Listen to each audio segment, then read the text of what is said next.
interesting that there's research now about how they can block the placebo effect of chemicals. So all this research, I mean, I feel personally that the placebo effect is something positive that we should cultivate. I mean, I do acupuncture and I do vitamin. People say, you know, Will, the study just came out saying this, it doesn't actually work. It's like, I don't want to read that study. It works for me, and there's no side effects.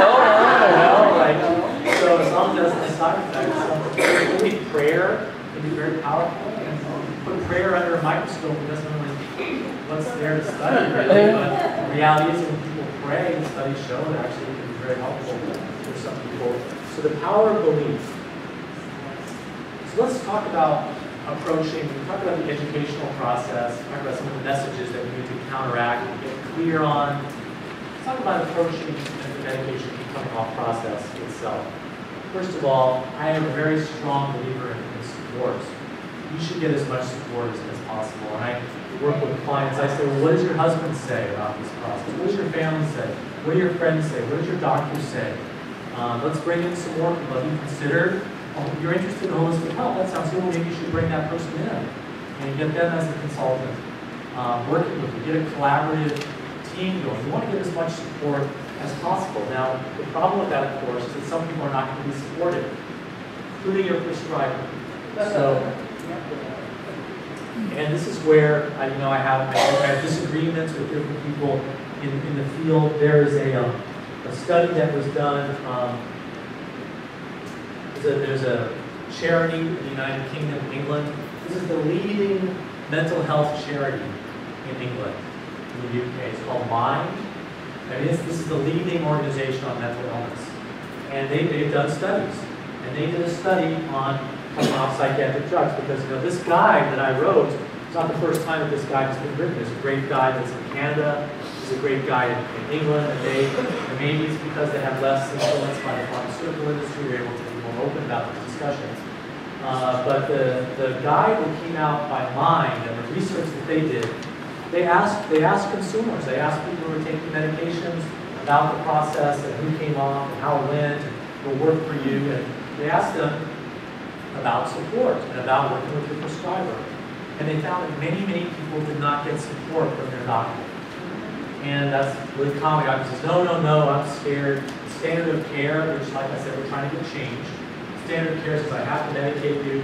They're afraid of malpractice. If I don't medicate you, someone's going to say I'm not practicing good medicine. That's a standard of care. They're scared. You know, so sometimes I'm not anti-psychiatry. I'm not anti-doctor. There's a lot of good ones out there. Sometimes they're just against it. Sometimes you need to be educated. You need to educate. You may know more than your doctor. Educate your doctor. Educate your prescriber. Sometimes they're not going to support you. Get a new doctor, get a new prescriber, get a new support system. The Mind study found that this was so common that many people were finding other supports to go off and not getting their doctor support. And they found out that people were just as likely to succeed without their doctor's support in this study. So as a result, Mind changed its policy. They used to say, look, if you want to come off meds, get your doctor's approval first. But as a result of the study that they did, they said, well, actually, it depends, so we're going to change our policy. We no longer say, only do it with your doctor's approval. And that's why, to be honest to the science, honest to the experience, I can't say that. Now, ideally, what you want is as much support as you can, because that doctor is an informational source. They're a resource. They have lots of information that you may not have about side effects, about what's happening to you. The doctor is a gateway to your prescriptions. The doctor is a gateway to your tests, lab tests, getting your draws for your blood levels, for your lithium, taking a look at your liver enzyme counts, taking a look at your blood glucose, all the different things you need to look at in terms of looking at side effects. You need to spend medical professionals. They're vital. But just because a doctor says no doesn't mean that that should be the end of the process. Often, doctors I've seen, if you are firm and you make a commitment and you make a case, you go to your doctor and say, well, look, I appreciate your advice, but I have this in place, I have that in place, I have the support of this, I've done this research. The doctor may say, wow, you're the most empowered client I've ever had, most empowered patient. You actually look like you're doing something reasonably responsible, so I'll go along, I'll still be your doctor, I'll support you, you don't have to fire me as a doctor. Start that dialogue, start that collaboration, try and get that collaborative process going. And one of the things that I do with people that I work with is help them to be in more of a collaborative relationship with their prescribers. Because ideally, you want a lot of support. There are people who have done it alone. Sometimes you're alone in the world. You know the meds are causing terrible side effects. No one is helping you. You may have to just do it on your own. But really, as we know, this is a peer support movement. As much support that you can get around you is going to be really important. That's before you even start thinking about reducing your medications. You want to get that support in place. You want to do that educational process. You want to help educate your supporters, address their fears. Well, find out what their fears are. I'm afraid for you. I saw you when you were in the hospital. I was worried about you. I'm worried that that's going to happen again. Let's talk about that. Let's talk about my experience. A lot of times the people who are frightened for you have really good information. They remember. Hey, do you remember what you did? Do you remember how you looked? Do you remember what was going on? Wow, yeah, thank you for helping me to really take a harder look. So you want the opinion of the folks around you, even if they disagree with you, because like I said, you want multiple sources of information so you can make a really good decision. So once you have educated yourself, once you've gotten support in place as best you can, now what you want to do is work on your wellness. What are you going to do if you start to get anxious? What are you going to do if you start to get start to feel really bad, like you might be suicidal? What are you going to do if you can't get any sleep?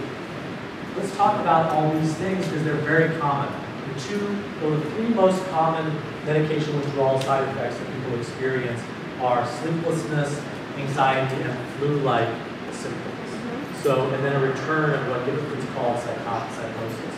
So, speediness and lack of sleep, flu-like symptoms, anxiety, very, very common, also depression. What are you going to do? And if someone doesn't have anything in place, and all they've been doing is relying on the medications to address those kinds of symptoms, then when you reduce the medications, they're going to suddenly be scrambling to learn some tools. So learn the tools first.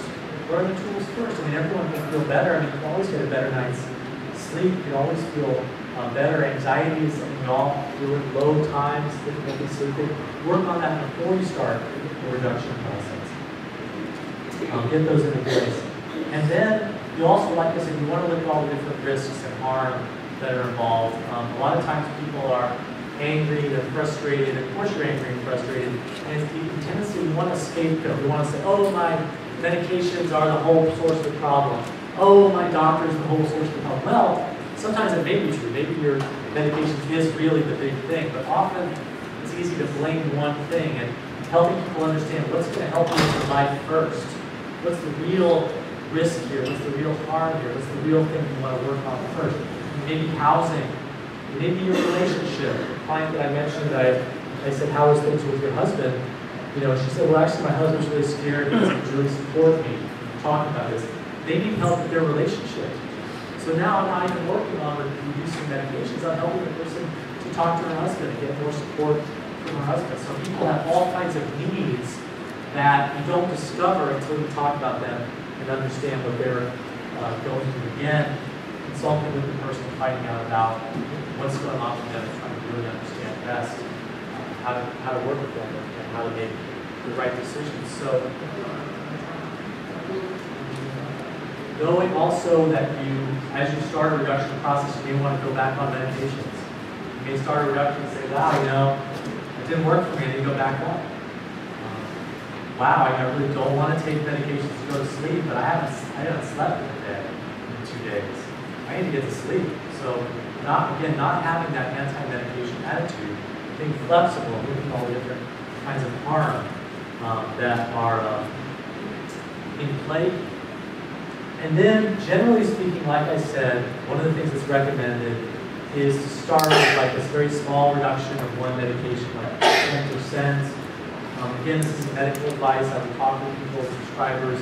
This is often what people find is a good start. 10% and see how it goes. And that might be a huge psychological obstacle, huge fears come up.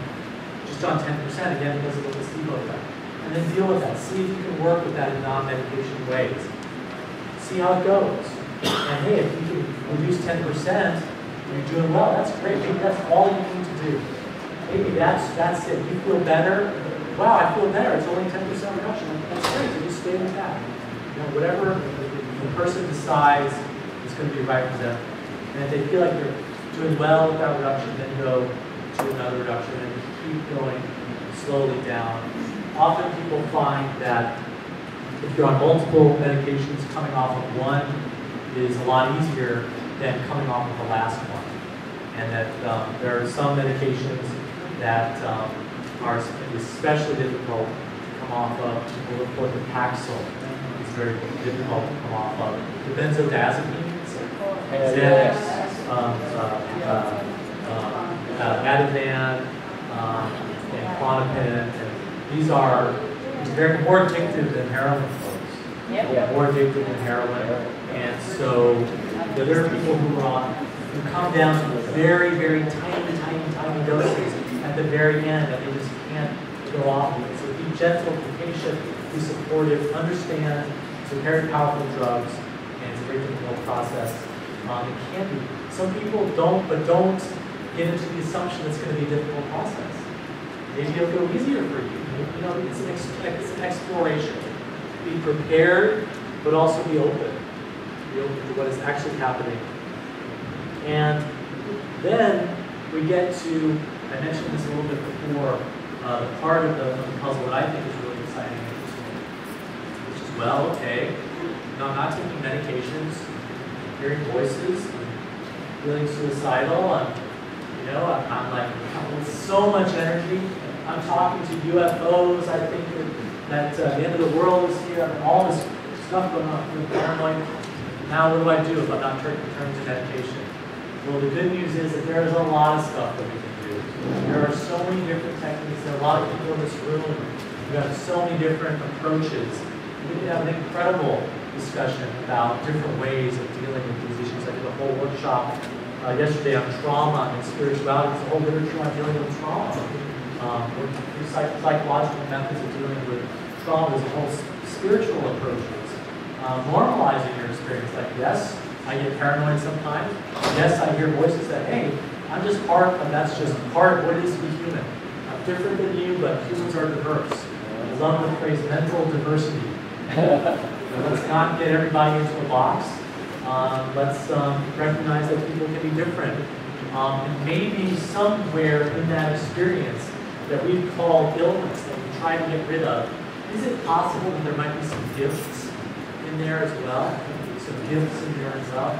I mean, being paranoid, I experienced what gets called paranoia. I don't want to be around people. You know, what I learned with my paranoia, which I feel came from living in a traumatic family. My father's a Korean War veteran, very chaotic.